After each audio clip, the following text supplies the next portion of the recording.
یہ غیر مسلموں کا کام ہے۔ اور اسی طریقے سے بدشگونی لینا شرک ہے۔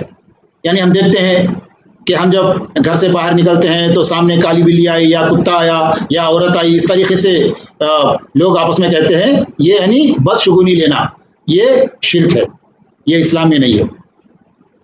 فضالہ بن عبید انصاری رضی اللہ عنہ صحابی رسول صلی اللہ علیہ وسلم کہتے ہیں، جس شخص کو بدشگونی نے کام کرنے سے روک دیا وہ شرک کا مرتکب ہوا۔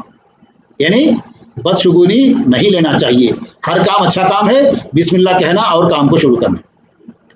اسی طریقے سے غیر اللہ، مثلا والدین، بیوی یا اولاد یا قرآن یا کعبہ وغیرہ کی قسم کھانا شرک ہے۔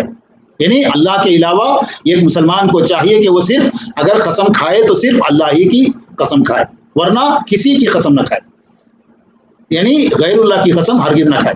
یہ ایک حدیث میں آتا ہے کہ عبداللہ بن عمر رضی اللہ عنہما سے روایت ہے کہ رسول اللہ صلی اللہ علیہ وسلم نے فرمایا، جس نے اللہ تعالیٰ کے سوا کسی دوسرے کی قسم کھائی اس نے کفر کیا، یا فرمایا شرک کیا۔ دیکھیے، یعنی اللہ کے علاوہ کسی اور کی قسم نہیں کھانا چاہیے۔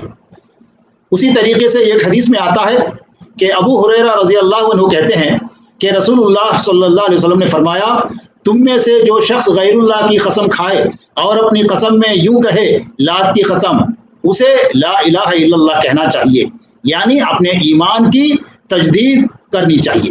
اور جو شخص اپنے ساتھی سے کہے آؤ میں تجھ سے جوا کھیلوں، تو اسے اپنی استطاعت کے مطابق صدقہ کرنا چاہیے تاکہ گناہ کا کفارہ ادا ہو جائے۔ اسے مسلم نے روایت کیا ہے۔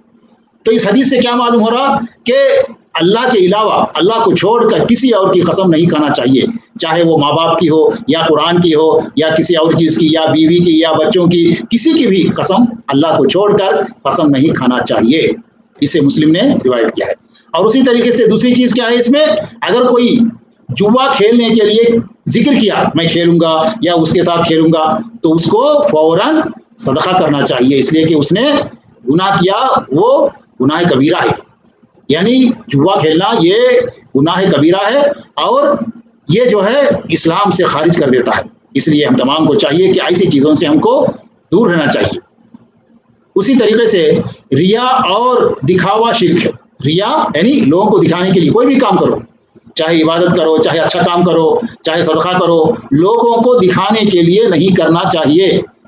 کوئی بھی کام، چاہے عبادت ہو یا اچھا کام ہو، نیکی ہو یا صدقہ ہو، صرف اللہ ہی کے لیے کرنی چاہیے۔ ایک حدیث میں آتا ہے